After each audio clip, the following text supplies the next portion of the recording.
Assalamualaikum warahmatullahi wabarakatuh, and welcome to our newly joining colleagues to our hopefully inshallah will be our last session, our last class, and as all of us know, this semester our Saturday classes are having clashes with a lot of public holidays. For example, last last 2 weeks we have clash with the Sultan Selangor birthday, and today also we have clash with the Christmas, and next week I will be clash with the New Year, but because of the dates are provided and prepared by STAT, so we cannot cancel our classes, okay?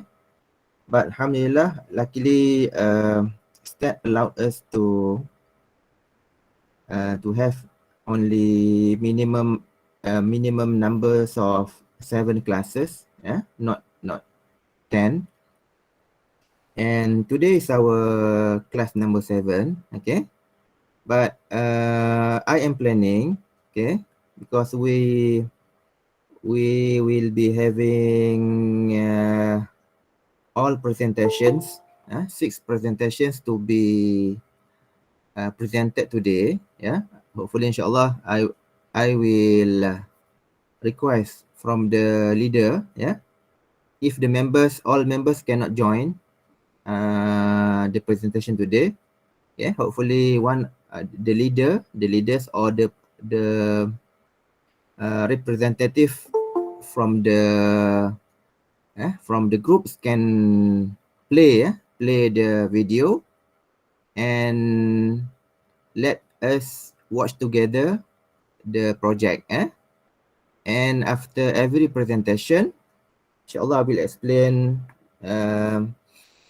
maybe short we will listen to a short comments, okay, by me or maybe by others, and because of we are having 6 presentation, so that's why I am suggesting for those who having we will have usrah at 10 can start first, so by that maybe we can after 10, okay. This only suggestion, I'm planning to split two sessions today, 8 a.m. to 10, okay, for first session, for those who don't have usrah after 10, and after 10, okay, whoever have the usrah can leave the session, and only the presentation will be participated by the groups who will present the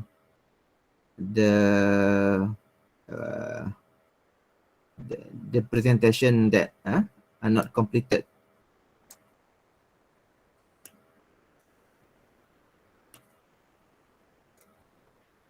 So now we have a 6 group, okay.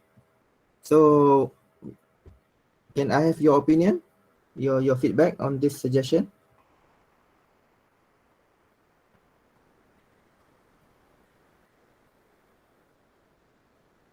I agree, sir. So maybe now we have a 6 group, okay. So may I know which group would like to start first? And before that, I'm reminding the marks, okay, based on the video, okay. The marks, the full marks will be given based on 100 marks, okay. Whereby the distribution of marks categorized into four main criteria, and every criteria is evaluated based on certain rubrics. Certain rubrics. So 40 marks for content. Okay, content. 20 marks for oral presentation. Okay. So as requested before, okay, I want to see every single member of the groups in the group, okay, participate in the project. And also I want to see the element of role play in the project, okay, for the role play 20, and overall creativity of the project, of the video, of the content structure. How do you present, how do you explain, the element of colors, the element of animation, and whatever creativity that you presented, you present in the project. So 20 marks. So hopefully inshallah I fully I am plan I can give you all of you A, inshallah. So for A grade, the minimum mark, the minimum marks 80, 80 kan. Yes. Yeah, okay. So inshallah, okay. So okay, for the first group who want to start first, they can share the screen.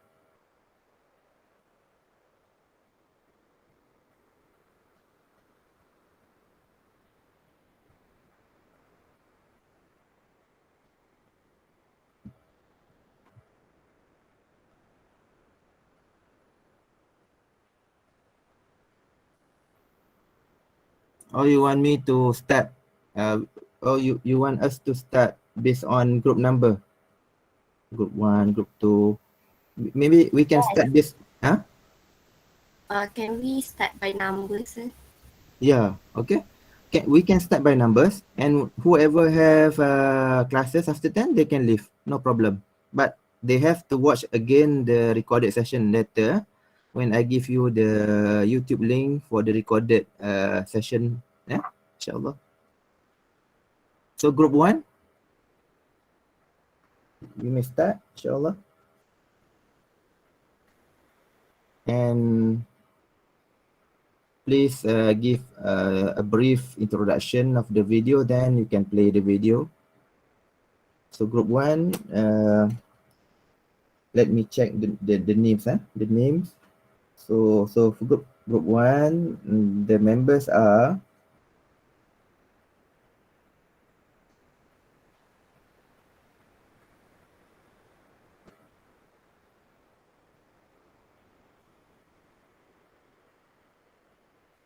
the members. Oh, the members are Danish Iqbal, Said Luqmanul Hakim, Ahmad Huzaifah, Ahmad Munir, Muhammad Zulkarnain. So anybody from the group is online now? Either Danish, Said Luqman. These are from the male group. No. Huh? Yes. Dengar ke suara? Yeah, okay. Saya seorang lagi tak masuk lagi tak apa? Syed. Tak apa. Just proceed. Okay, sekejap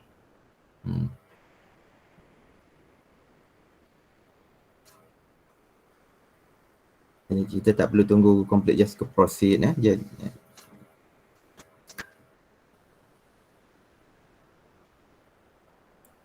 Wait Okay. Huzaifah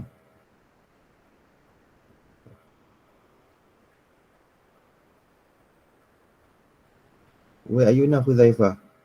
Mahala? Mahala. Oh, Mahala.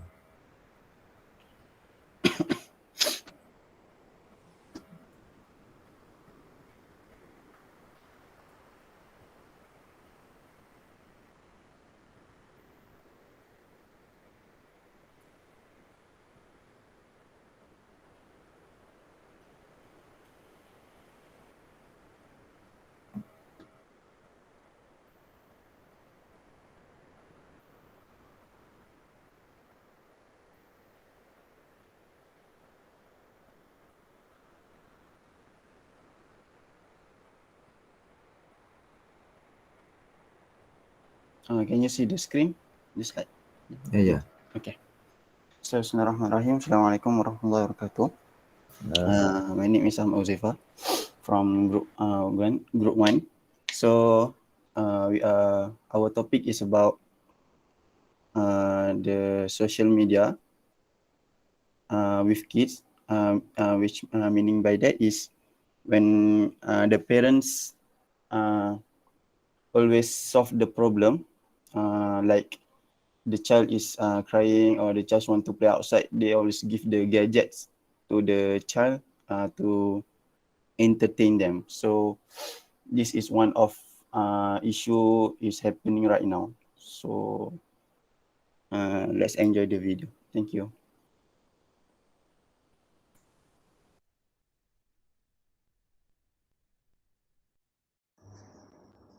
Abang, jom main basikal kat luar. Aduh, abang nak main game ni. Ada main phone je lah.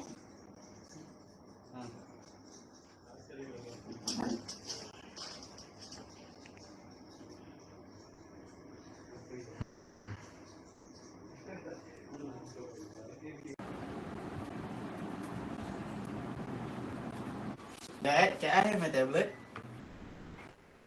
Thank you.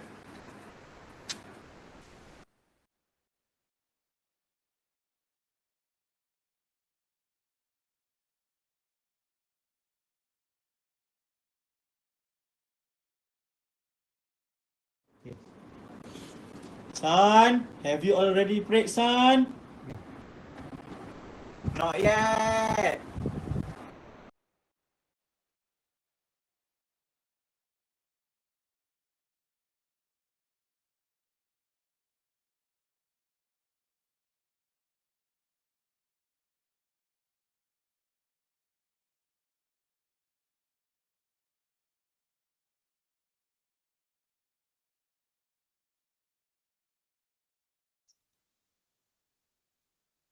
The scene that has been shown happens all the time in our society.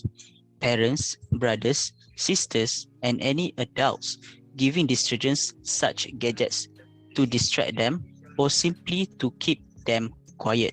In addition, these gadgets, the ability to purchase these keeps increasing. People can buy them within any range of budget, making them easily accessible nowadays, and it is not an abnormal scene to see kids at a very young age, such as 3 years old, holding their own gadgets. Assalamualaikum warahmatullahi wabarakatuh. My name is Said Lukmanul Hakim bin Said Ahmad, and together with my friends, with my group mates, we are from Group 1, and this presentation is for CCFM 2061, Section 22, under Sir Muhammad Sabri bin Sahrir. Our topic of choice is influence of gadgets to children, specifically in a family. Before we go further into our presentation, let me provide you with the definition of the subject matters in our presentation. First is family. What is a family? A family is a group of people related to each other. It may consist of spouses, father and mother, with or without children. Next is gadget. A gadget is a small device or machine which does something useful. It's there to be used by us to make our life more convenient. It's there to help us do our tasks and chores. Easy examples that I can give you is smartphones, tablets, and laptops, which are gadgets. Next is child. In Malaysia, the definition for a child can be found in Child's Act 2001, which it provides that a child is any person under the age of 18 years old. So normally in Malaysia, anyone who does not yet finish their secondary school is considered as a child. As I said before, these gadgets are being given to the children at a very young age, some even at the age of 3. So in this presentation, we are going to look at the effects of these kids having such gadgets at a very young age to the relationship between them to their other family members, and also the effect of these gadgets to their own self, to these children well-beings.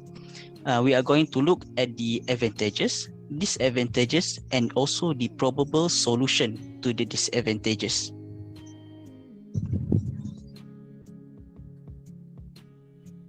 So now we move on to the advantages of social media to kids. This is two examples that we have made, which invites creative expression and raises critical thinkers. So this is a conversation between a dad and his son, which his name is Tanabalin. The dad asks, Tanabalin, what do you want to be in the future, boy? Then Tanabalin said, well, Dad, I want to be a photographer or a video filmer and producer. So, the dad said that if that's what you want to become, you should use online platforms such as YouTube or Instagram to post photos and videos. So the Tanabala said, wow, thank you, Dad, for the advice. So we can know that kids with a passion for photography, art, video production, music or writing can use applications like blogs, YouTube, and Instagram to express themselves. Social media can be a great source of creativity, with kids posting poems, posing interesting questions, or sharing even funny or cool videos. So the next one is raising critical thinkers. This is an example for a conversation between a teacher and his students. So the teacher asks, can someone name the tower for me, please? And the little girl said, oh, wait, sir, let me check the facts online. More educators are integrating social media into the classroom beginning in elementary school. Teachers are emphasizing media literacy and educating students to question the motive behind what's being posted. They also model how to use platforms like YouTube, Skype, and Twitter to connect with experts and bring textbook materials to life. We move to the next. Okay, Assalamualaikum. My name is Muhammad Sukan Abdul Rahman. My message number is 1922617, and I will explain the disadvantage of social media with kids.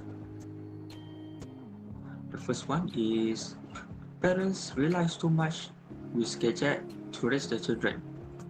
In the gadgets, it has a lot of social medias that the children can access. Social media is an easy way to handle kids, but too much of the social media, it will lead to the negligence of the kids. The children lacks the physical and emotional support from the parents, and they are also more likely to learn bad attitude and the manner from the social media.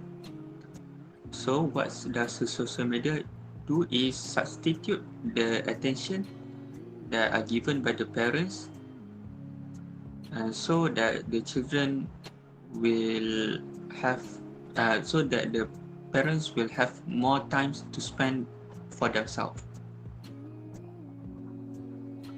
This is an example of the children that resort to social media because they lack the love and social care from their parents. The next disadvantage is the children develop poor social traits. First is children who often browse the social medias, they will become addicted to it and spend too much time than a normal person. They will lack the social skills or ability to interact with other kids. They also become antisocial and lack of common sense. And there will be a huge decrease in productivity and responsibility in family affairs. So, what does the children that are addicted? They will spend too much time. They will have some sort of troubles when they interact with people, just because these are not taught by the parents when they were very young age. This is an example of the children that live and addicted with the social media and now struggling with their poor social ability. They will often very depressed, and when they were in teenagers, they will have less friends, and it will have very trouble for them to live a life of a normal person rather than living with their social media. That's all from me. Bismillahirrahmanirrahim. Assalamualaikum warahmatullahi wabarakatuh. Let's continue the disadvantages of social media with kids. Start with Dr. Karupia, who is one of the researchers on this issue. She said in the past, parents allowed their children to use computers only when they were older. Now children are given all sorts of gadgets at a younger age. The study found that 60% of the children started playing with electronic devices before they turn 3. It may lead to the poor health, sedentary lifestyles, and bad eating habits. She points health risks such as poor sitting postures and children straining their eyes by sitting in front of and staring at electronic screens for too long.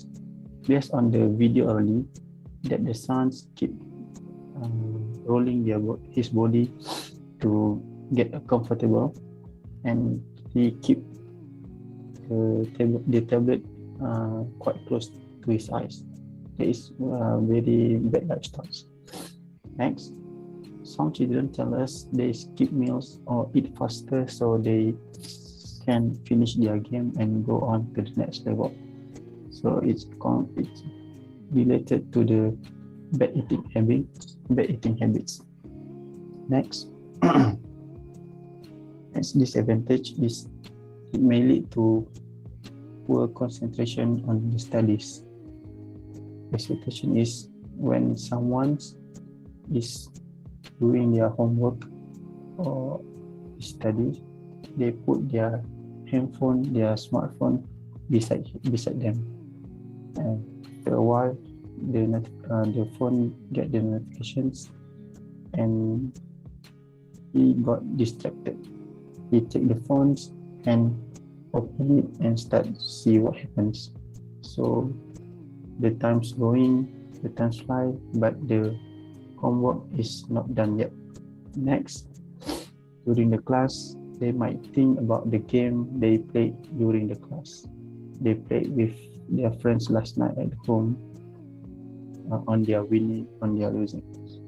So they will not get much from the teachers about the studies, about the studies.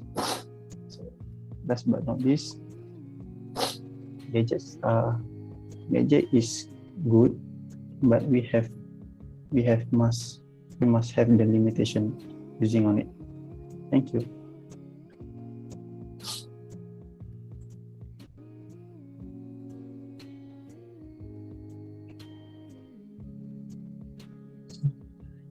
I am Ahmed Musafan bin Badruddin with magic number 2018933.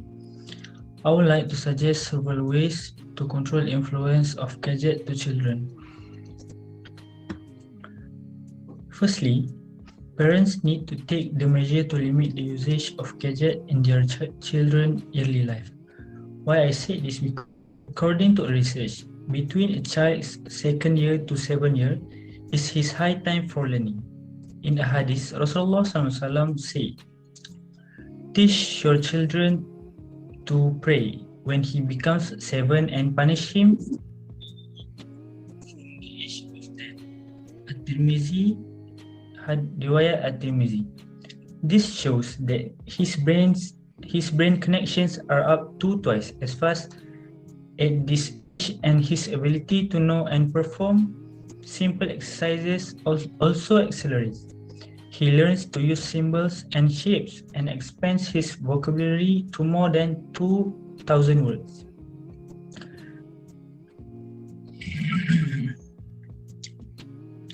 The second solution is the parents need to come up with activities to strengthen the bond between their children and themselves.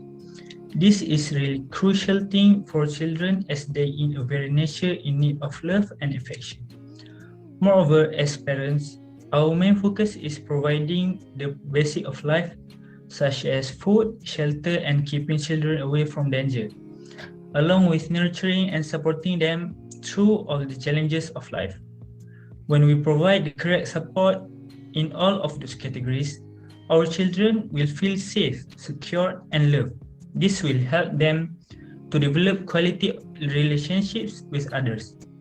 These feelings of security shape confidence in children with a larger capacity for learning and developing mentally and physically. While it is easy to provide the necessities of life, such as shelter and food, but it can be more challenging to provide love and affection when our lives get busy and everything is constantly rushed, especially when the parents get too busy with their gadget and just letting their children continuously playing with gadget without any control. Okay, that's all.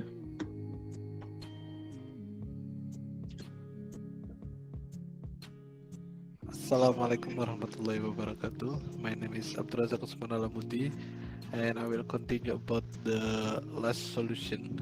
So the last solution is apply religious element, raise children like the teaching of the Prophet Muhammad Sallallahu Alaihi Wasallam, teach children the Al-Quran and good manners. Aisha report, the messenger of Allah, peace and blessing be upon him, said, verily the most complete of believers in faith are those with the best character and who are most kind to their family. Hadith Tirmizi. So we as a parent must educate from children to adult by incorporating Islamic value so that our children make Rasulullah as their guide, and indirectly it will be easier for us to teach our children the Quran, because the more children are at an early age is easy for them to remember the entire contents of the Quran. Finally, we as a parent are the first example for our children, and we must set an example for good moral, namely the character of Rasulullah Sallallahu Alaihi Wasallam. And the last is conclusion. The first conclusion is allow children to use electronic devices while under parental supervision.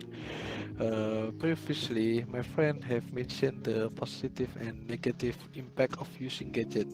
As a parent, of course, we hope for the best our children. However, letting children play gadgets without assistance can have bad consequences. The main key in introducing children to technology is mentoring and supervising. Assistance and supervision are very necessary because the dissemination of information through gadgets is very broad and has minimal filter.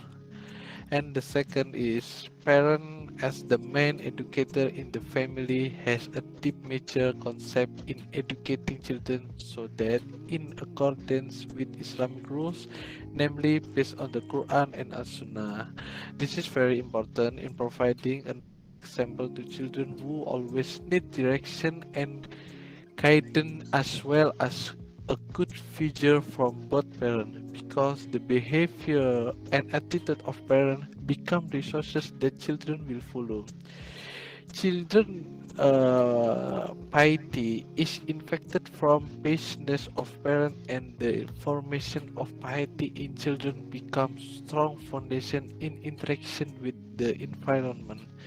Child we will have a good principle that must be maintained in socializing and will not affected by the bad phenomena that will be faced outside his home.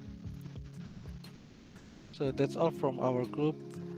We hope those in the class enjoy watching the presentation video from our group. Hopefully useful and provide the best education and parenting for children in the future. Thank you. Stay safe. Assalamualaikum warahmatullahi wabarakatuh.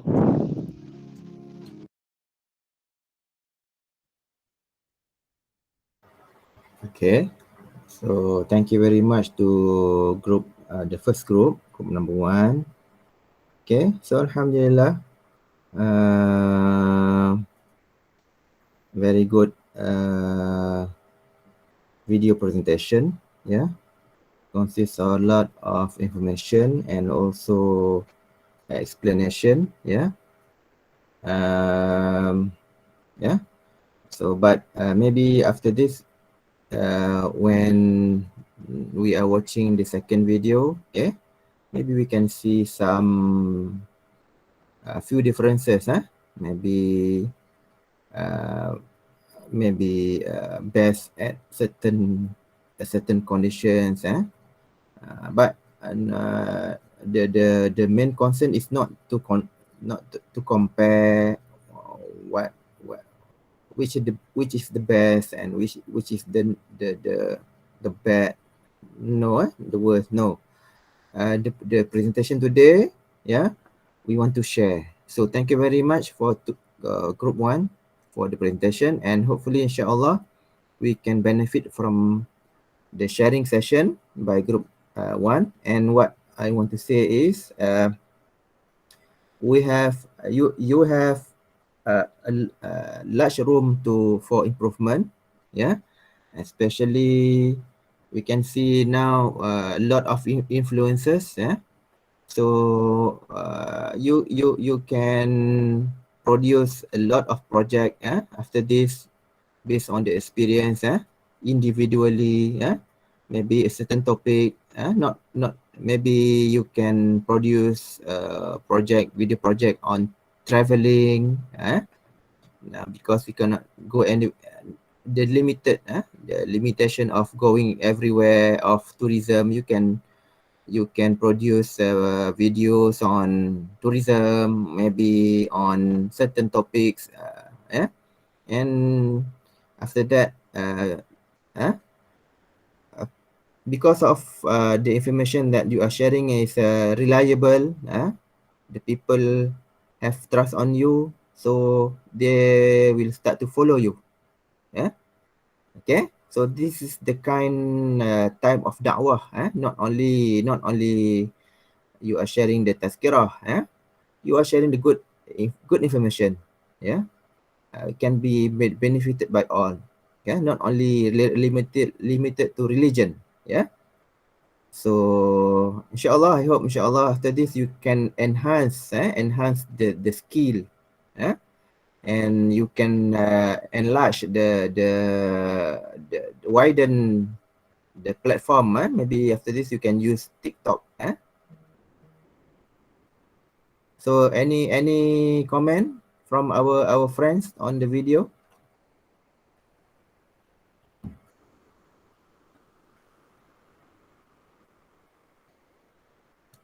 Okay, if you don't have, inshallah, we can proceed to group number 2, inshallah.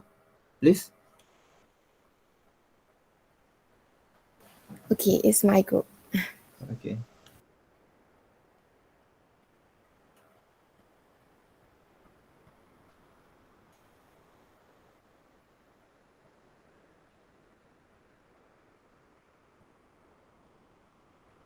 Okay, Assalamualaikum warahmatullahi wabarakatuh, and good morning to Sir Sabri and also my fellow classmates. So our group will be presenting on, we made a video on rights and duties of spouses.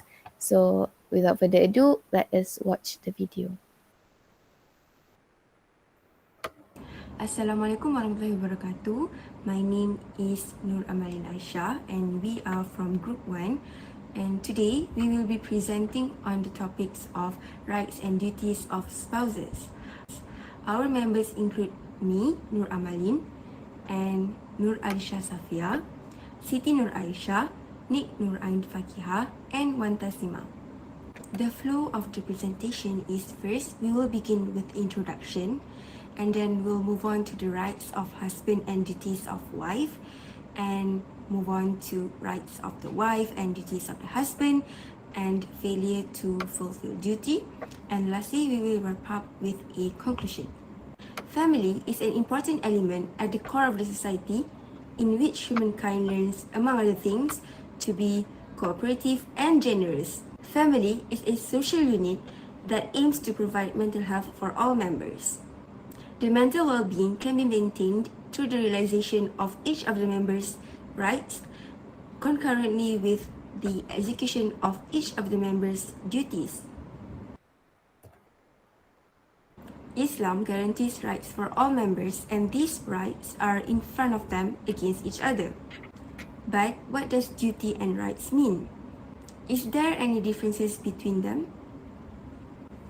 First, let's have a look at the definition of duty. Duty is a responsibility or obligations of someone that is provided by Allah in His text, including Quran and Sunnah. As for the meaning of rights, it can be simply understood as privileges of someone. How do I find a way to meet her? She's always willing to help. I'll just tell her my mom is driving me crazy.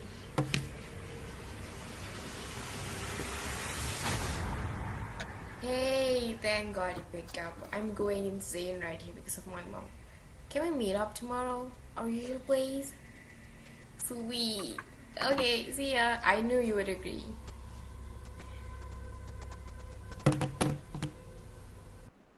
So, you know Johan from school, right? Well, he asked me to help him with something. Absolutely not. Have you seen the way he looks at you? No, I'm not asking you. I'm telling you that I'm meeting Johan. End of discussion.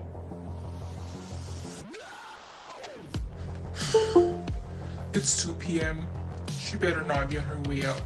I should FaceTime her. Why? Before you ask me, yes, I'm in the car. My friend needs me. Okay, now we have watched the video. We are going to discuss duties of the wife and also rights of the husband. Bismillahirrahmanirrahim. Assalamualaikum warahmatullahi wabarakatuh. I am Taslima, and I will be presenting on the duties of wife. And so before we get into my presentation, let's look into Surah Al-Rum, verse 21. So it says here that of all Allah's signs is that He has created for you wives from your own species, so that you may find peace with them, and Allah has created love and mercy between you. So surely in this there are many signs for those who reflect. So let's reflect upon this verse. So we can see that Allah Himself says that He has created a relationship of a husband and a wife so that you may find peace and tranquility in this relationship. And Allah has put love and mercy between you guys and in between the sacred relationship of a marriage. And so, but this love and respect and harmony and peace can only be experienced for those wives and husbands that fear and obey Allah subhanahu wa ta'ala and put Allah above all else, and they give their rights and duties due to each other. So that's what we're going to talk about today. So let's talk about it. Firstly, the wife is to be a caretaker. So not only does she take care of the emotional and physical needs of her husband, but in a household she takes care of the children as well. However, this will be done together. So next is, we know that in marriage, one that is married, they are working towards completing half of their deen. So this brings me to my next point, which is being a spiritual partner. So it is expected for both to work towards the attainment of Jannah, right? So this is where the wives are expected to dispense wise and thoughtful advices about morality and religion. And thirdly, which is really closely related to the situation we had earlier, very dramatic, which is obeying the husband. And let's discuss the clip earlier. So if she had invited the husband, surely there will be no problem. I'm sure he'll be fine with it. He's like a really cool man, right?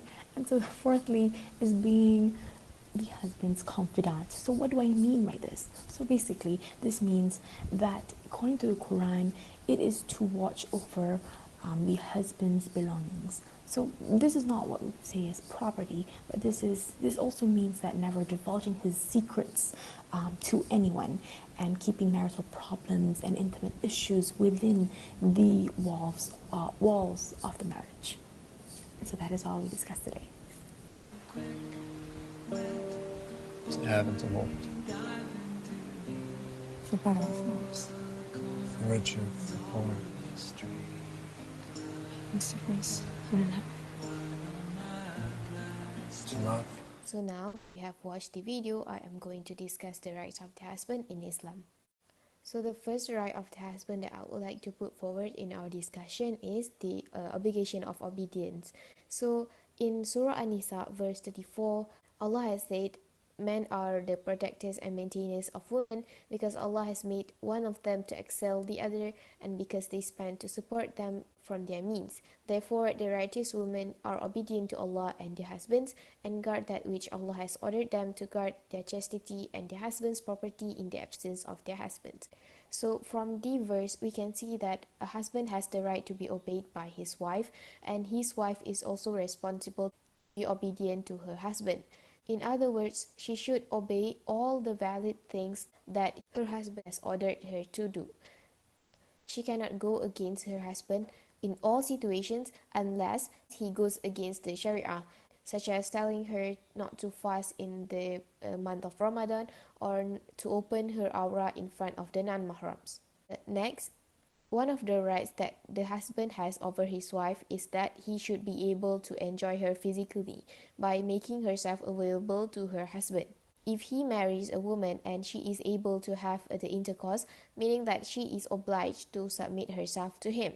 But if a wife refuses to respond to her husband's request for intercourse, that means a wife has done something haram and has committed a major sin, unless she has a valid Sharia excuse such as menses, obligatory fasting, or sickness. The Messenger of Allah said once in his hadith is that when a man calls his wife to his bed and she refuses and he went to sleep angry with her, the angels will curse her until morning. This hadith was narrated by Al-Bukhari. So from this hadith, we can see that Islam has established a right upon the husband to enjoy his wife after a legal marriage. The third and last right that I would like to put forward in our discussion is that a husband has the right to disallow anyone he dislikes to enter his house. The wife should not permit anyone whom he dislikes to enter his house.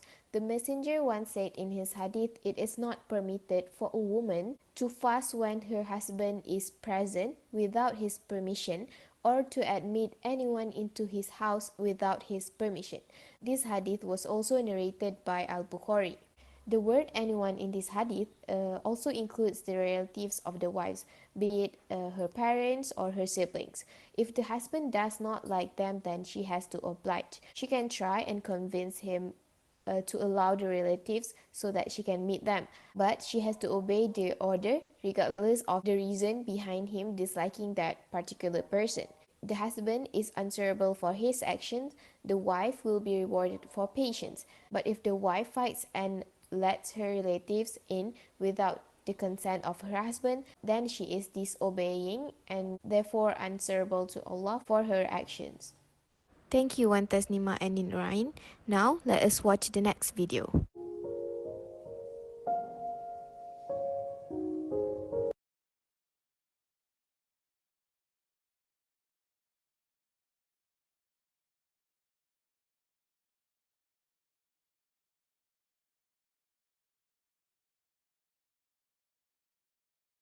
Phone. I'm banking in you money to get it, okay? Babe, you don't have to. It's fine. I have my own money. Sure, you have your own money, but let me get you this one, okay? Okay. Thank you. From the video that we have watched, now we are going to discuss the rights of the wife and also the duties of the husband. Assalamualaikum warahmatullahi wabarakatuh. My name is Sidina Aisha binti Abdul Hafiz, and I will be covering the rights of the wife. So the first right would consist of her financial rights, including mahar. So, mahar is the amount of money that the wife is entitled to from her husband when the marriage contract is fulfilled or the marriage is consummated. So, this is a courtesy that the man or the husband owes to the woman, the wife, which the mahar prescription demonstrates the seriousness and importance of the marriage contract, as well as a sign of respect and honor for the woman. In an ayah, Allah said, "And give to the woman whom you marry the mahar, the obligatory bridal money given by the husband to the wife at the time of marriage, with a good heart." From Surah An-Nisa, ayat verse 4. So next, under the wife's financial rights are spending and accommodation. So the husband is required to spend money on their wives according to Islamic scholars if the wives make herself available to her husband. If she refuses or she rebels, then she is not entitled to the money. And the woman is only available to her husband because of the marriage contract, and she is not allowed to leave the marital home without his permission. So he has to spend money on her and provide for her in exchange for her making herself available for the husband and the household. What is meant by spending and is providing what the wife requires in terms of food, lodging, and also other necessities. Even if she is wealthy, it is still her financial rights as a wife. In an ayah, but the father of the child shall bear the cost of the mother's food and clothing on a reasonable basis, from the Surah Al-Baqarah, verse 233. So, other than her financial rights, the husband must have a good attitude towards his wife. That is to be kind to her and do everything in his power to soften her heart towards him. And this includes not causing harm to her. Not harming her includes not only physical harm, but also ensuring that she is not psychologically harmed. This is one of Islam's fundamental principles. Because harming others is haram when doing to strangers, it is even more so when it's done to one's wife. In a surah, Allah states, "Men are the protectors and the maintainers of women," in Surah An-Nisa, ayat 34. The Messenger of Allah enjoined kind treatment and honoring of one's wife, and he described the best of people as those who are best to their wives. The Prophet Muhammad ﷺ said, "The best of you are those who are best to their wives, and I am the best of you to my wives." Narrated by At-Tamizi and Ibn Assalamualaikum and hello everyone. My name is Nur Alisha Safia and I will be presenting the duties of a husband. First and foremost, it is a husband's duty to provide maintenance, also known as nafkah, for all living expenses of the family. According to Al-Quran, As-Sunnah and Ijma', providing maintenance is compulsory or wajib on the husband. According to Said Sabit, nafkah is the right of a wife and children to get food, clothing, and a residence. Including also to get some other essential services like crockery, stove, and medicine, even if the wife happens to be a rich lady. So the ruling of providing nafkah being wajib is according to Surah An-Nisa, verse number 34, where Allah said, "Men are categories of women, as men have been provisioned by Allah over women and tasked with supporting them financially." There's also a hadith during Hajjatul Wada, which is the last pilgrimage of Prophet Muhammad ﷺ, where Prophet mentioned that what are the rights of a wife upon her husband? She replied, "He must fill her stomach and provide her clothing, and if she makes a mistake, he must forgive her." So for a wife to qualify for maintenance, the marriage between her and her husband must be a valid marriage. The marriage can be consummated without any obstacle. The wife submits herself to her husband and is obedient, meaning she is not nushuz. And the last qualification is the wife is not murtad.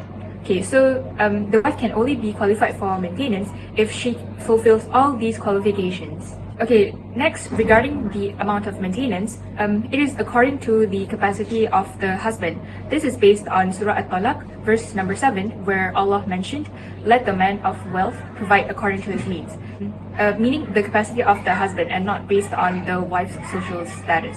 Second, a husband is obliged to provide fair treatment to his wife.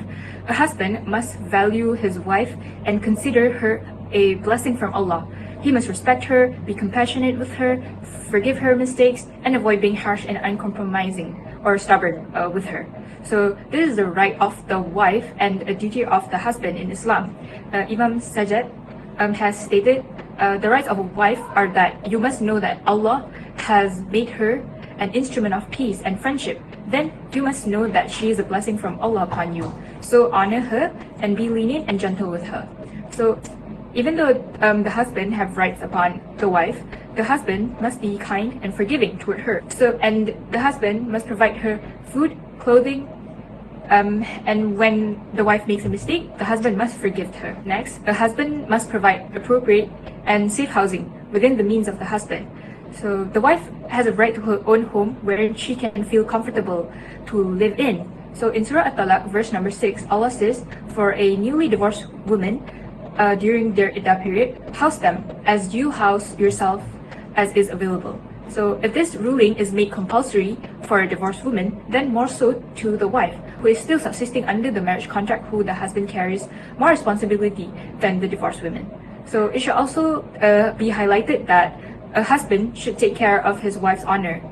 She has a right not to live with her in-laws, especially if her husband has brothers or there are other non-mahrams in the house. Now we have come to the subtopic of failure to fulfill duty. So in this discussion, I will give example of failure to give maintenance, nafkah, and also failure to be obedience, which is known as nusyuz. So in Malaysia, we are governed with two different laws for two different types of people. For the Muslim, the law that governs their family rights, family law is, for example, in Kuala Lumpur is Islamic Family Law, Federal Territory Act 1984. Meanwhile, for the non-Muslim, no matter where they stay, they will be subject to the Law Reform Marriage and Divorce Act 1976. So, for example, if Mutu neglects his duty to pay maintenance to Kumari, his wife, then his wife can bring to the court so that the court may order Mutu to pay maintenance to her. And this is allowed by virtue of Section 77, Subsection 1 of the LRA. And as for Islamic law, Section 59 gives the power to the court to order husband who neglects his duty to pay maintenance to his wife or to his former wife in divorce cases. Section 59 subsection 2 also defines what is nusyuz. So a wife who withhold her association with her husband, or when she leaves her husband's homes against his will, or when she refuses to move with him to another home or place without any valid reason, according to Hukum Syara and Section 59 subsection 2, the wife can be considered as nusyuz, which is failure to be obedience to the husband.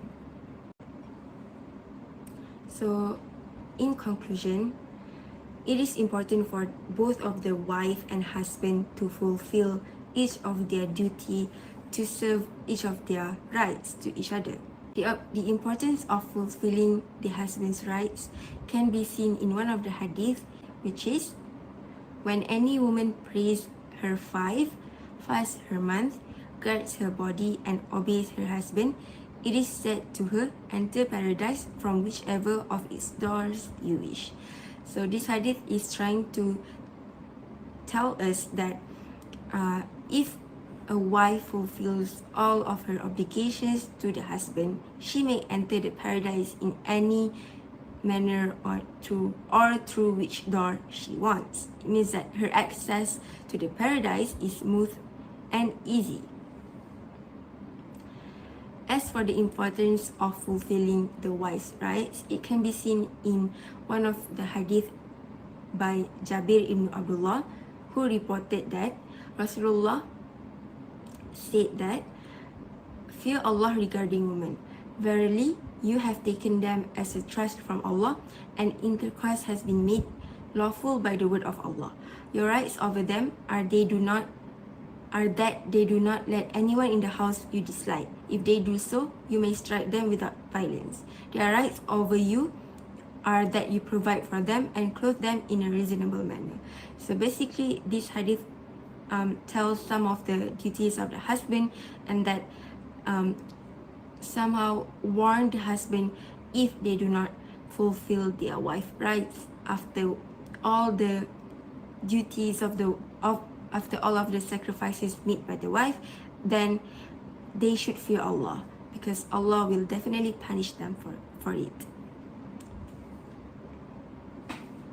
So with that, I end our presentation, and thank you for listening. That's all Okay. for my group. Okay, thank you to group 2. So obviously, I think all of us can agree. You can see the how to say the some a few differences between group 1 and group 2. Yeah, but no problem. Yeah, we just focus on the main on the benefit that we can adapt, and also we can learn from the video. Yeah, but the issue is where actually we can see the female student, they articulate more clearly from the male. This is not happening only in IUM. It is happening all over the world. But this is the main challenges for the male student. Not only for the students, for the lecturers as well. So maybe so hopefully our brothers can take this as the challenge to improve, inshallah, your presentation.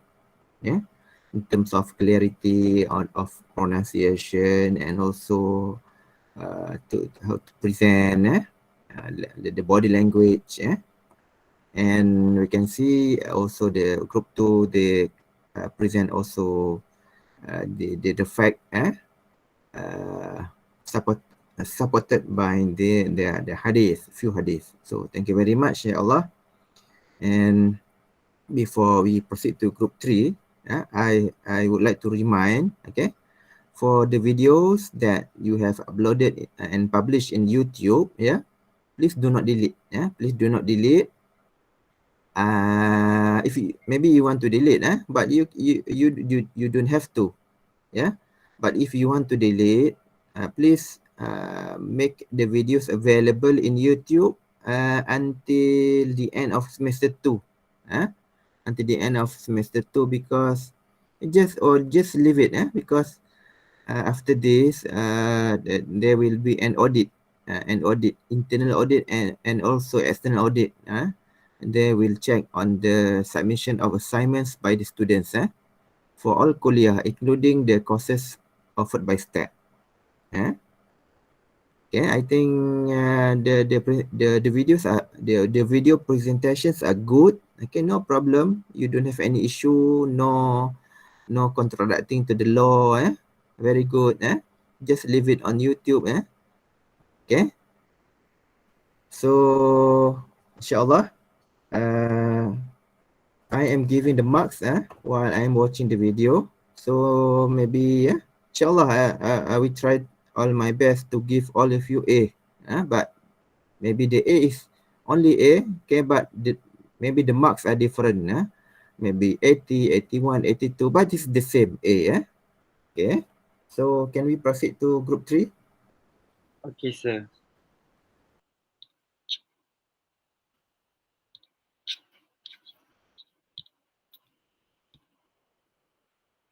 also this is the appreciation on your effort to prepare on your teamwork. Very good teamwork. So inshallah, all are included in the marks that you will receive, inshallah. Alright, Assalamualaikum warahmatullahi wabarakatuh and good morning everyone. So inshallah in group 3, we will be presenting about the topics of young parents challenges as well as some a reflection from the Quran. So we hope that you enjoy our presentation.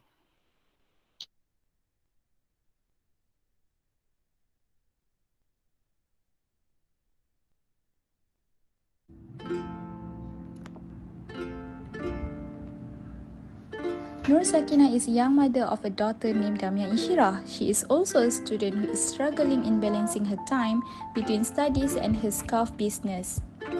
Sakina has really a packed timetable for each day. Every day, she lists down all the things that has to be done.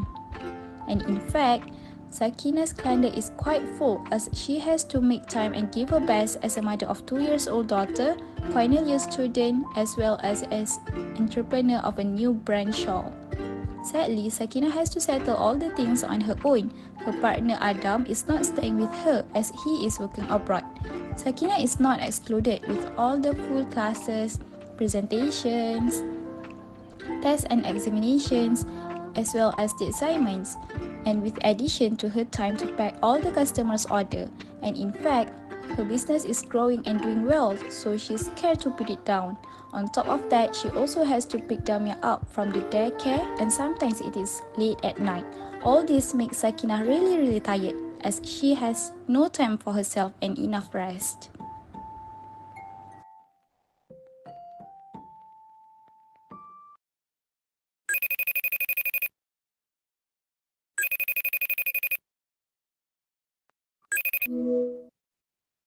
Hi, where are you? Are you busy? Can we talk? Hi, not quite busy. I'm getting ready for work, but still got time for you. What time now in Malaysia? It's already past midnight, right? Oh, yeah. Are you okay? Why are you still awake? Oh, yeah, I think I'm okay. Never mind. I can handle myself here. No worries. Is everything okay there? So far so good. Just a little more living without you. You're the one who accept the offer, right? Hey, why you look so sad? Are you okay? How is Damia going? I miss her so much. Oh, Damia is good. She's good, alhamdulillah. She already started eating solid food. I gave her porridge last morning and I think she has a big appetite. She ate so much. Alhamdulillah, that's good. Have you found a daycare for her? Oh yeah, but it's actually quite far from our house. I got there in 30 minutes if there's no traffic jam. And it actually took a lot of my time. Oh, but it's okay, right? Yeah, I think And how about your study? Is it going well? oh, my final examination is just around the corner actually. And I have yet to cover every subject. I don't think I will score this final year. I see. But you still can try your best, right? At least get credit. Yeah, of course, I'll try my best. Oh yeah, my business is going really well since it went viral on TikTok. I received so many orders in a day, so I need to have like a big cup stock. I've been going to Jekyll and Teleshop back to back, you know. Wow, that's a good news. But sounds really tiring. Yeah, that's really tiring. I had no time for Damia, and in fact, sometimes I had to pick her up at night from the daycare to get my work done. You know, I can never do my work when Damia is around, right? I hope you are here to help me. So sorry. Here I still need to control this branch about 2 years maybe. By the way, I found a seminar on the internet yesterday. Wait a minute, I find it back. Yes, I found it. The title is Young Parent Challenge. Oh, by the way, I send the link to your WhatsApp so you can look through it. I hope this can help us a little bit. Yeah. I'm free on that day. How about you? I think I'm free too. It's such an interesting topic, by the way. I think we should try it. I really hope it works to help me in managing my time. Yes, I hope it too. Okay, I think I need to go now. If somebody gets to Pak Emma tu. Alright, sure. Take care. Bye. Bye. Assalamualaikum warahmatullahi wabarakatuh. It's your favorite host Nabila Iliani Chosovary, and welcome back to the Night Forum Talk brought to you by SuperCube. So before we start our Night Forum for tonight, let's all recite Al-Fatihah to receive blessing from Allah Subhanahu wa Taala. Al-Fatihah.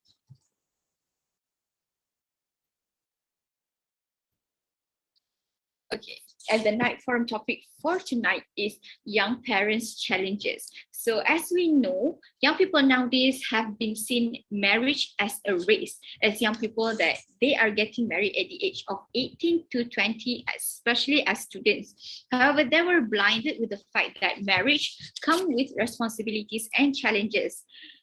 Thus, today, I'm not alone. I'm going to invite two respective guests, which is first our counselor, Miss Fahana, a graduate from Social Science in Psychology at Stanford University, and also Dr. Aisha, a graduate from Harvard University, Cambridge, Massachusetts. They both are actually very professional in this field. So as in our website, there are a lot of questions regarding this regarding this topic. So I'm going to pick two questions. We are going to ask for Ms. Fahana and also Dr. Aisha. So we start with Dr. Fahana first. The question is, what are the challenges that they would face as young parents in generally? Right, thank you. Sister Nabila is our moderator. So generally, every parent has their own problems and challenges. But when we're talking about young parents, it will be very different because firstly, they are still young. Secondly, they are very new to parenthood. So most young parents face challenges in balancing work, education, and family care responsibilities. Pregnancy and the transition to parenthood are major adjustment periods within a family. So young parents face challenges in adapting to being a parent as they are faced with new roles, increased responsibilities, health problems, rising costs, and knowledge deficit. A study said that those young parents who had positive experiences while growing up and who have strong current relationship with their parents may be more committed to becoming parents and have more confidence in their ability to be good parents. So most young mothers face challenges in adapting to being a mother and they lack sufficient knowledge and skills for maternal roles and childcare. They also have limited skill in relation to motherhood, including prenatal care, breastfeeding, and caring for children. On the other hand, for young fathers, most of them have this desire to provide material support for their children, which is often difficult to achieve, especially when we're talking about young fathers who are still studying and seeking a job. So this desire includes the feeling of obligation to pay bills, to purchase essential items like food and diapers.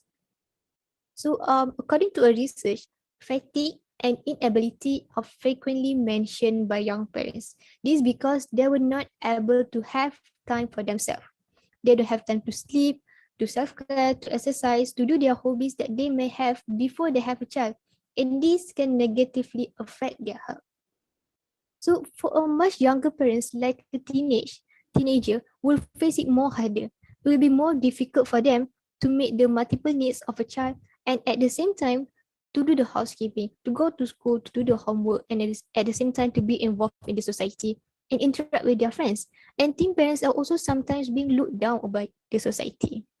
So the easiest way to reduce this burden is by the well-played role by the partner. Having a supportive partner allows a person to cope with the challenges of life. When you know you can count on your partner to be there when you're struggling or to let you vent after a bad day at work, you will be confident to face all the problems. And being supportive in a relationship also builds trust as you know that you can rely on each other in any situation. We should know that there are many parents who doesn't get help or support by their own family members, especially in raising the children. You also cannot afford to get a domestic help like a babysitter for the babies, especially when we're talking about young parents who are still pursuing their studies and seeking jobs. So a partner's role is very important in this process. And a positive relationship between the father and the mother can have a positive effect on the child. So I think that's all from me based on my experience. I hope that answered the question. Thank you. Wait, I will present the second part.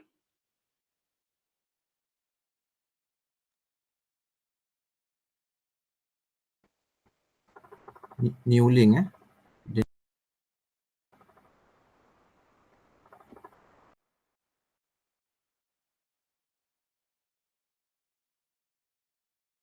Yes, the new link. Okay.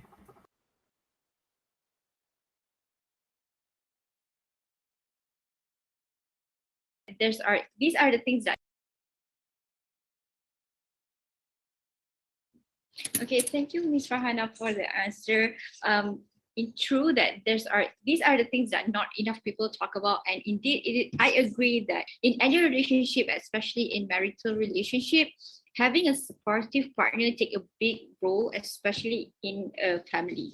So moving on to Dr. Aisha. So I have a question for you. What do you suggest to handle all? Okay, what do you suggest to handle all of these challenges that's suitable for all of these young mommies and daddies? Okay, so first of all, thank you to the Miss Moderator, Miss Nabila, and I would like to welcome Miss Farhana to the forum too. So, for answering the question, first of all, I would like to emphasize what did or to conclude what did Miss Farhana have said earlier is that young parents have a very difficulties era, or at least they have faced a very hard life when they entered this parenting world. Okay, and i.e. because it is an undeniable fact that raising a children is a very hard life, and especially if you are a very young age and you had a babies in your mid-20s, because we all know that we are all busy with life and so on. Some are still working, some are still studying, and you know, suddenly you had a baby in that middle of your life, and it's very hard to raise one because from the toddlers tantrums and it comes the teenager angsty. I believe that all of this behavior that coming from our child, specifically the children of ours, is having making all the parents, young parents, having a headache. So uh I believe that tonight that everybody that enter this forum is to know how to approach this kind of behavior, that at least for them to reduce a little bit of their stress due to the fact that they had to face with these life challenges, and at the same time they had to actually face with how to approach their children. So before that, I would like to tell everybody that this is a normal thing that happens to everybody's life. Now, this is what we call child development, and with through this child development, we could see the children is actually develop themselves from being a toddler to a teenager, and this kind of behavior is what we call development through the years. And this development is something that's very the norm of the life, but it finds to be very difficult for young parents to handle it because they they have done it when they have not a lot of the free time, because some people they have planned their marriage beforehand and they have started to have a family like almost like 30, but these young parents, they already had this the picture of a family when they are as early as 18 years old, and it's a very young age. And for that they had not a lot of knowledge, and they are in this parenting world. So I believe in that.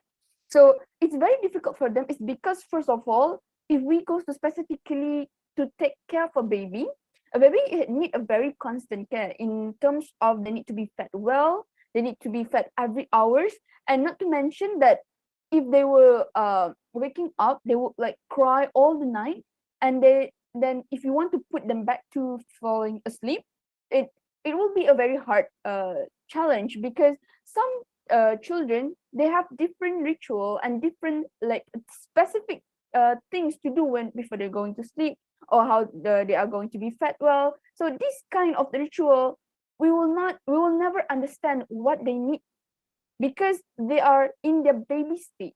Because in their baby state, what they know is that if they do not get what they want, they will just cry. And that because of this crying process, it makes the stress level of a parent, especially the young parents, becoming very high. And because of that, it makes it will frustrate them their life. And from that, it will lead the young parents to have anxiety and domestic violence and so on. That it will lead to a very serious matter in the future. So in order for us to really capture this kind of a problem before it goes to a serious matter, is that we how to approach this child development. How do we need to control this child before we are going to a different stage, from the toddler to the teenagers. So in order to answer the question that was asked by the moderator, I believe that the way that we need to teach these children is the young parents themselves, they need not to be ashamed to ask for help. And it's sometimes they need help from a doctor, like the specialist like me or Miss Farhana, but sometimes maybe they do not have the time. They would just reach the closest person to them, maybe the children, the siblings, or their parents itself, because this child development could be gained through the tips of experience gained from the earlier generation. So I believe that if you are being or in the state of being a young parent, you need to let go of the embarrassment. You need not to be embarrassed. You do not have to be ashamed to ask for help, because you need help. Because if you don't seek help, then how do you need to know what you're doing is right? Because nowadays, we do not know what the future holds for us. So if you're embarrassed to get help right now, it will lead to a very serious matter that I believe that everybody knows that nowadays will be an abuse in the house. So to protect the child and to protect the young parent itself, to become depressed with their life, because maybe because of this baby, or because of their child, their freedom to the life maybe a little bit less before this. So we need to know, and I think the thing that is very important to say that they need to seek help, and the only way to seek help is maybe to reach the closest person to you, or you just can go to a specialist like me or Miss Farhana and so on. So I hope that answered the question. So I'll be passing back to the Miss Moderator, Miss Nabila. Thank you.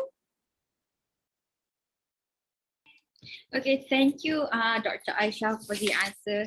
Indeed, I agree that different people have different way of handling all of this problem, and any problem there is a way. Like in Surah Aisha mentioned in verse 5 to 6, for indeed with hardship will be ease, and indeed with hardship will be ease. So looks like we are running out of time. Thank you, Dr. Aisha and Ms. Farhana, for your time to explain this topic for tonight. And thank you for all the listener for stay tuned until the end of this forum. Would like to say it again that this forum is brought to you by SuperCube. So see you guys in the next forum. Good night. Bye-bye. Assalamualaikum warahmatullahi wabarakatuh. My name is Muhammad Firdaus bin Ahmad Mukhlis, and welcome to the Reflection from the Quran slot. So basically, in this episode, we are going to learn and discuss a topic entitled Father as the Son.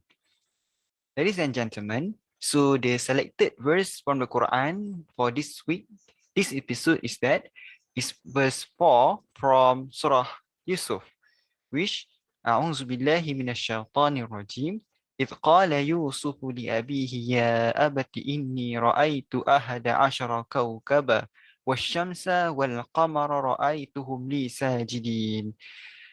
As translated, as Yusuf, Joseph said to his father, "Oh my father, surely I saw in the dream 11 planets and the sun and the moon, I saw them prostrating to me. So basically, this verse is related to the family management. It's about parenting also, which according to Tafsir Hamka, actually Allah give the analogy of this verse related to the family of Yusuf alaihi salam. Ashara Kaukaba, the 11 planets here, represent his 11 brothers. The sun here represent his father, Yaqub alaihi salam, and also Al-Qamar here refer to the mother. So it is interesting to find out what are the wisdom when Allah give a comparative analogy between a father and also a son. So let's have a look. So these are the characteristics of the sun. Number one, sun which shines the earth, isn't it? So if we refer back to the role of a father in a family, then a father must shines the family with iman, knowledge, and also taqwa. But if the father is failed to do so, then the whole family will become dark. That's what happening in our society nowadays.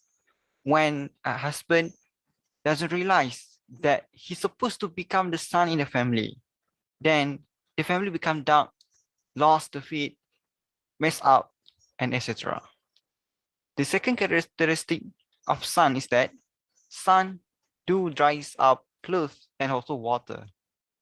So how can we relate this to the function of a father?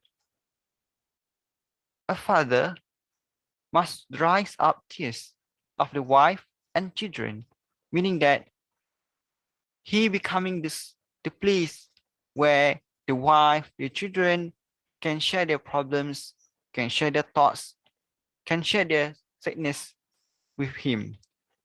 If a father failed to do and failed to realize this duty, then this is why a wife and also the children went to find another man outside the home. Because the son in the family has failed to realize the duty of his duty in dries up the tears of his own family. The third characteristic of sun that we can learn today is that sun will leave the night for the moon so that we have the 24-hour system, 12 hours for day and 12 hours for night. So how can we relate this to the function of a father? As we mentioned before, the moon here refer to the mother or the wife. Thus, a husband and also a wife need to divide the house costs balancedly. What are the things that can be done by the husband, i.e. the son, and also what are the things that can be set up by the moon, i.e. the mother. So we can see today that there's a lot of cases where the wife has been overloaded with the house costs when the husband doesn't feel that there is their responsibility in doing the house costs. Why this is wrong? Because the Prophet Sallallahu Alaihi Wasallam himself did help his wife in doing the house costs. So that's all for our episode today in the reflection. Assalamualaikum warahmatullahi wabarakatuh. That's all from us. Thank you. Okay, so thank you very much to group 3. Okay, you can see an element of talk show. Very good. So maybe after this you can conduct live session in IG, for example. Okay, Maybe do you know Amin Idris? Yes. Amin Idris, maybe he was my student when I was teaching in matric in 1999 until 2000, yeah. And he's taking law, but you can see, after graduation, not becoming a lawyer. Yeah, that's an example that if you have extra skill, you can develop yourself to be more challenging job. You can create the job, yeah, in this challenging era like pandemic COVID-19, yeah. Oh, there we will be we will face a certain problem if we are just waiting for the job, but if we are creative and we can create a new job based on our talent, yeah, and skills, then we can be like him, yeah. Be independent, yeah. We can have more free time, independent of our time, and also financial, but we have to be disciplined, yeah. Okay. Okay, and inshallah. So from group 3, I'm just reading again the names, because to avoid any mistake of giving the mark, okay. So for group 2, for group 2, I think the members are Nur Amalin, Siti Nur Aisyah, Nick Nur Ain, Nick Alicia, and one Tasnima. Correct, On 5, And for group 3, Nur Aisyah, Iman, Nur Syauqina, Nabila Iliani, Nur Farhana, Muhammad Firdaus, and Muhammad Nur Nazmi. Correct? Yes. 1, 2, 3. We have 6 members. Okay? InsyaAllah, As long as the group presented, insyaAllah, insyaAllah we'll grant you A, insyaAllah. But there is the range of A's, in the mark, A what? A plus, above 80, A plus, I'm not sure. So insyaAllah, because the credit hour is only 0.5, but you sacrifice your time and collaborate with me and cooperate. That's why I'm giving you what you deserve, and hopefully insyaAllah after this you can develop yourself better and better, insyaAllah. This is not only the final, this is only the beginning of your life, insyaAllah. And we are learning in our life since the beginning until the end of our life. Okay, so now maybe we can proceed to group 4, in this session, and after this I will end the session and I will begin the new session with the same link to proceed with group 5 and 6, and after that maybe only in the second session, maybe if we can complete the presentation within 1 hour, that's all complete. Okay. So second session will be presentation from group 5 and 7, from group 5 and 6, and then conclusion from me. Okay, so please proceed with group 4. Thank you. Okay, sir.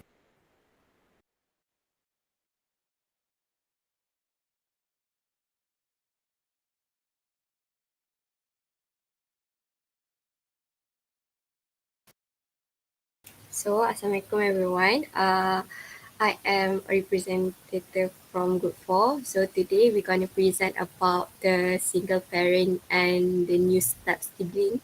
So our group contains 5 members. The first one is Murni, second one is Shaira, the third one is me, Maizatul Miza, the fourth one is Khairul Natasha, and lastly, Nur Najmina Shafika. I hope you all enjoyed the video. Thank you.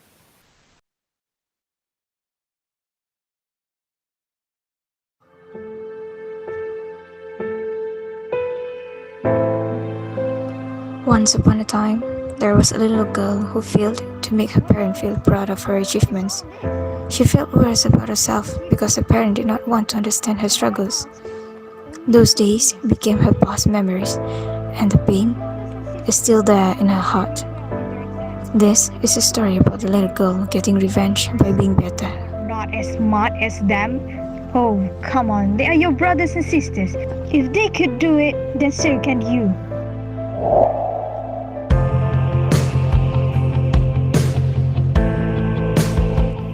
Assalamualaikum. My name is Nur Najmina Syafika binti Muhammad Nizam, and I will be playing as Aira.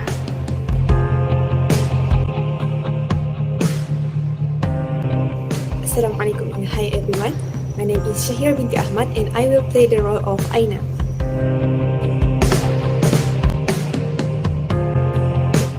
Hello, hi and Assalamualaikum. My name is Khairul Natasha binti Razi and I will play a role as Hana in our role play. Hi everyone, my name is Maizatul Riza. Today I'm going to play the role as Haza in this video. Assalamualaikum warahmatullahi wabarakatuh. My name is Mumi and my role play is... One night, everyone was at the living room discussing on what movie to watch. Mom was sitting on the sofa and Ira was choosing the CD from her collection. Aina and Hana were sitting next to each other on the ground. Haza was reading his study notes and there were snacks and drinks on the mat. So what movie are you going to watch? That's a very good question, Aina. Why don't you give us some idea? Yes. Let's watch a movie that everyone can enjoy going to, right? Ira, can I ask you what are you doing? Oh, it's just that every time we watch a movie, I will be the one to search for it in my collection. I have quite a collection of great CDs. Can I suggest one if you don't mind? Yes, of course, my honey, Hana. Every opinion counts. What is it? I never got any chance to watch this one.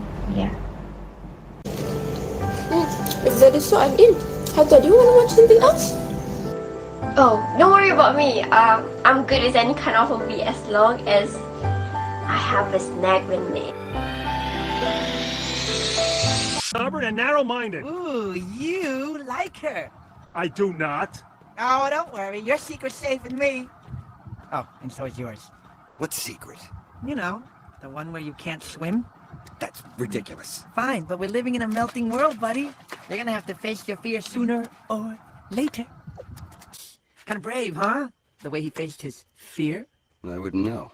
Sabers don't feel fear. Oh, come on. All animals feel fear. It's what separates us from, say, rocks. Rocks have no fear. And they sink. It may surprise you to know that I, too, have experienced fear. But the point is that fear is natural. 1 hour later. Thank you for recommending, Hana. That's a really an uplifting movie. What do you girls think?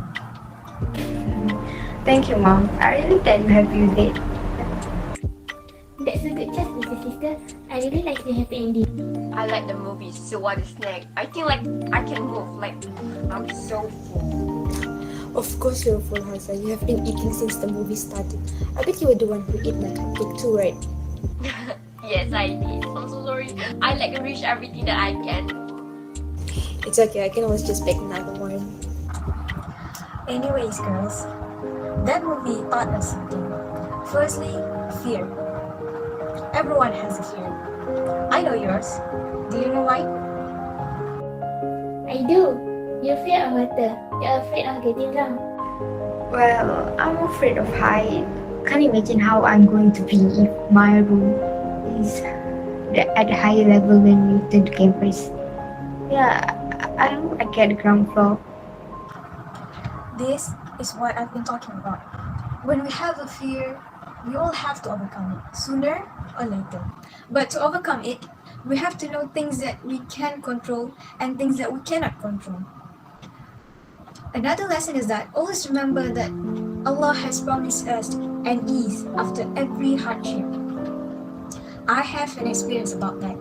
During my final exam, I was almost giving up, but then I prayed to Allah to ease everything because at that time I was studying alone. My result was very satisfying for me because I know I've done my best, but my parents won't accept it.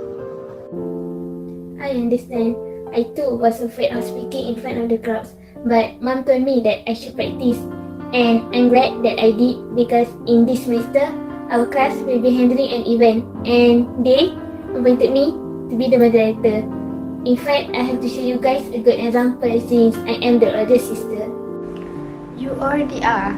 I hope you don't feel too much burden since Haza and I are your new step siblings. Yes, Ira, she's got a point. This is why I am so proud of my daughters. All of you can accept each other, even though you know that you are all step siblings. How about you, Haza? How's your first week of the semester? Not much, but I'm afraid that I can do well. My sweet Haza, I don't really mind whatever results you get, as long as you did your very best, because I don't want you to regret for not doing your best. I don't want you to get upset when you don't get the best result. Talking about that, I planned on working on a vacation for all of us after you all finish the final exam. A day before final exam week, Haza called mom telling her concerns that she was nervous and afraid.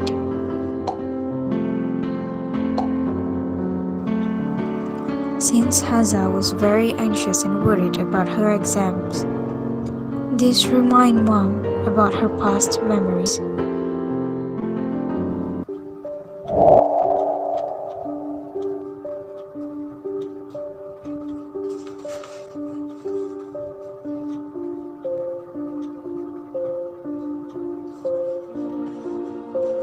What's this?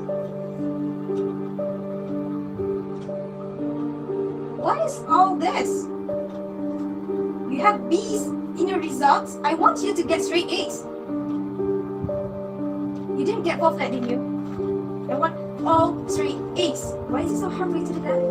I'm not asking you to pay me a house or anything. I give you everything, and I asked only for A's. Your brothers and sisters performed very well in their exams, so why couldn't you? Or you're saying that you are not as smart as them? Oh, come on, they are your brothers and sisters. If they could do it, then so can you.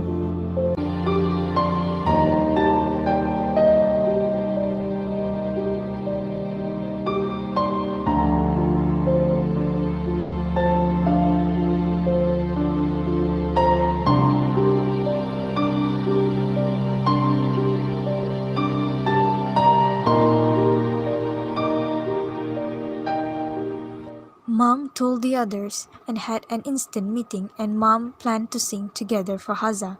She knew Haza loves music. Everyone sang together and Haza was so happy and relieved. She felt a lot calmer than before and thankful for having a very supportive family. Know that I'll be there for you, I promise anytime you call me, it don't matter where I am, I'll always be there, like you've been there. If you need me closer, I'll be right over, I swear. The exams week had begun. They were very anxious, but not until Mom gave them words of comfort. They believe that as long as they have done their best, there will be no regrets. They kept their mom as their motivation to keep on focused on studying. Until the results came out, they prayed endlessly, hoping to obtain good grades. There are days when I just don't wanna talk. The exams week had passed, and they survived with great effort. They went on a vacation as promised.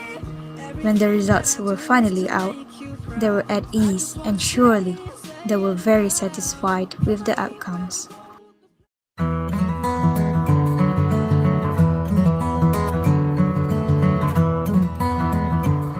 this story, we are going to explain about the main issue in this family, the actions taken by each member in the family, and the consequences of the actions towards the family's future. This is a story of a single mother raising her 4 children. Among the 4 daughters, the younger twin sisters are new step siblings in the family. The issue in this family is how the single mother decides to be a better parent compared to her mother by accepting her 4 daughters' strengths and weaknesses. This story portrays the importance of family management and parenting skills that lead to proper self-upbringing to the children, having an effective communication surrounding in the family, and most importantly, making the children feel loved, safe, and secure.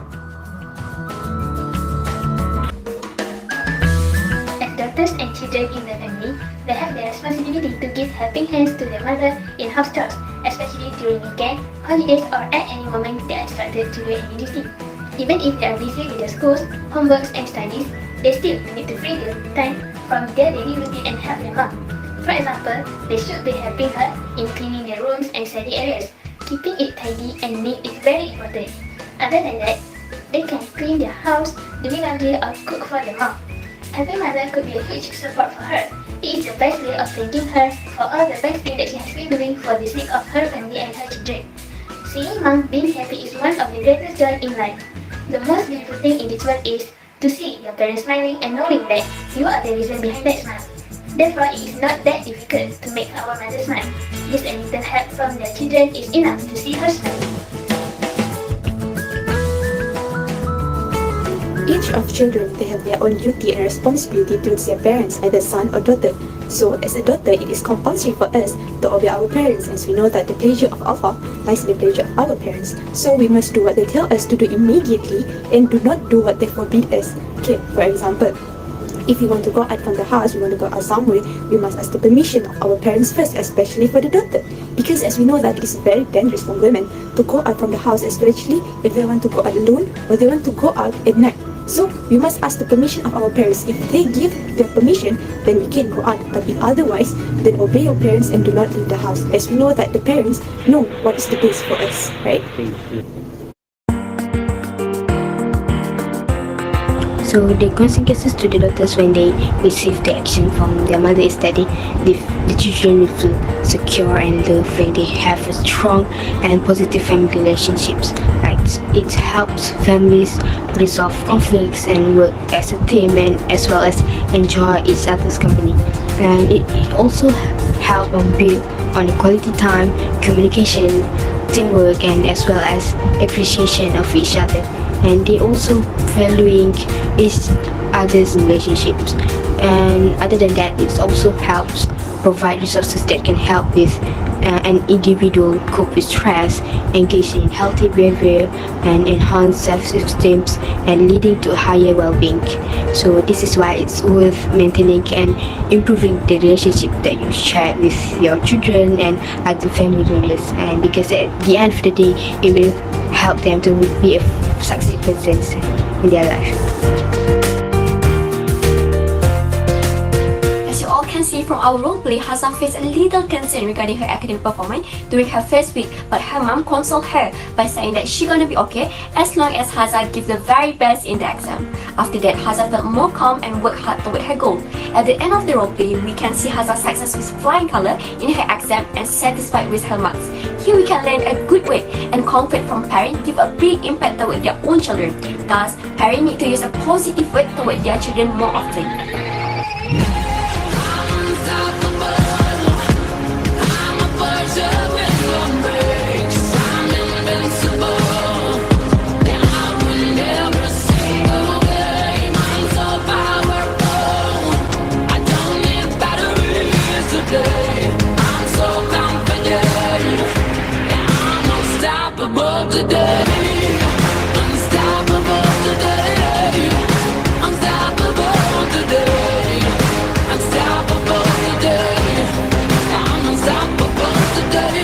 Break down, only alone I will cry out now. You'll never see what's hiding now, hiding out deep down. Yeah, I know I've heard feeling sure is the only way to make.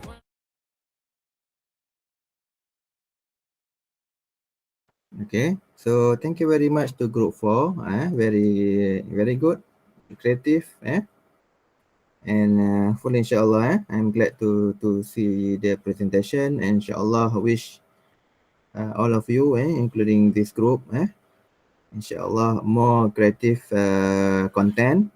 You all of you have the talent to be the content creator, especially maybe in the field that relates to your expertise, to your specialization, to your study, and also content creator to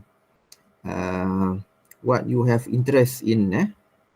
So inshallah you can develop your skill and talent more. So how many of you have usrah after this?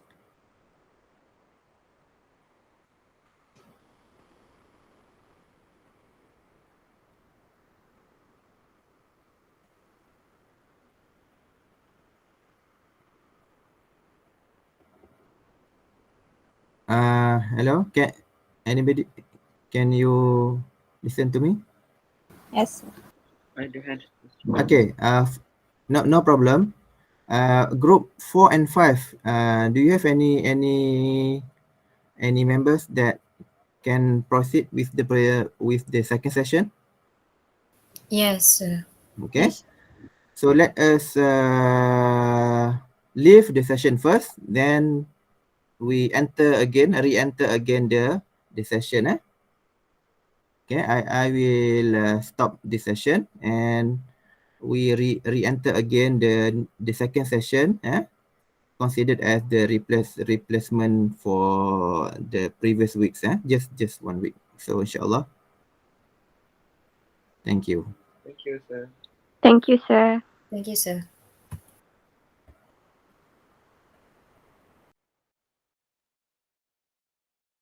Thank you, sir.